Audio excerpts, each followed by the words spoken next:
What's going on, everybody? It is your boy QuestX coming back at you once again. So, my brother Deontay Wilder was on Stephen A. Coon's radio show. They called the champ. You know, the champ picked up. He talked about the fight. He talked about his weight. He mentioned about how hard it is for him to gain weight. It's just a marvel to behold. A man who, on the day of the fight, you know, he came in 209 to 212, guys. 209 to 212. And the kind of power this man possesses is Foreman, is Shaver-like. You cannot teach it, no matter how good boxing technique you teach a person. If you don't have it, you don't have it. And for a heavyweight,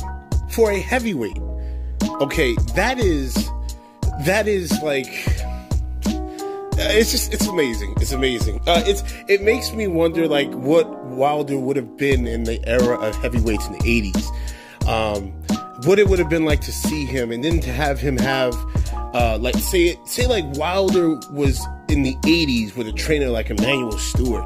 Can you imagine? Shit, that even in the late 70s to 80s, it would have just... Whew, the fanboy boxing in me comes out when I think about stuff like this. And you know, that's one of the other things, too, that I wanted to talk about.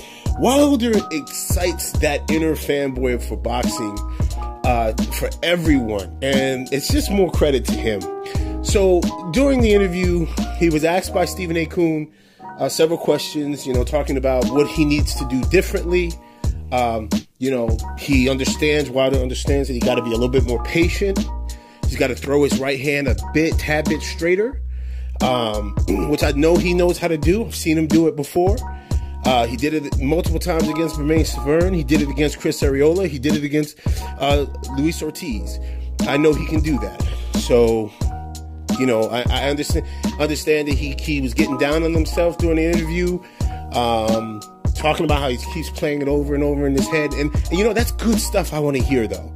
That's good stuff I want to hear. I don't want him to get down on himself, because he didn't let me down. He didn't let anybody who was rooting for him down. This man fought his ass off. But I like to hear he's going back to the drawing board. He's thinking, you know, he wants to evolve as a heavyweight champion. Don't just get the belt and stay there. You got to go levels. You got to elevate. I like that. So I love that portion of the interview. I did see Fred from Barbershop Conversations, the interview he did with Fred, and even more to behold. He broke his arm, ladies and gentlemen. He broke his arm. Okay, he hardly did sparring for this fight. So here is going to be the narrative going into the second fight. You know how everybody keeps talking about how Tyson Fury will be in better shape for the second fight, right? Well, you know who else is going to be bigger? Because Wilder's already said, you know, he wants to gain more weight. He's going to be bigger for the second fight, and he's going to have a full camp of sparring. He'll be healed. I'm telling you, he's sparking Tyson Fury the hell out of here a lot earlier than the first fight. He talked about the 10 count. He brought it up, and that's something I also want to go towards. When I was watching the video of the interview with Stephen A., I noticed something that made me think. There were a lot of people in the comment section bringing up the Showtime commentary. And I'm wondering, will Showtime end up regretting what they did?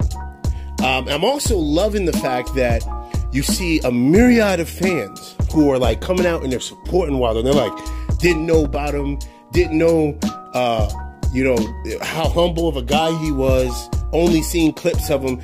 Now the real game begins.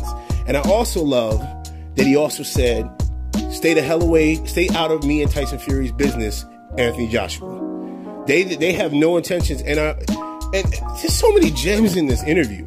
He then also, now, Stephen A. Coon attempts to focus the narrative on Anthony Joshua versus Tyson Fury. And my man Wilder G-checks him and says, nope, his team is already reaching out to my team about the second fight. Cut that out. Well, he didn't say cut that out. Not like I would have said that. But Wilder basically put him on notice and said, no, we're not going to talk this ESPN first take garbage that you don't know shit about boxing. No. Nope.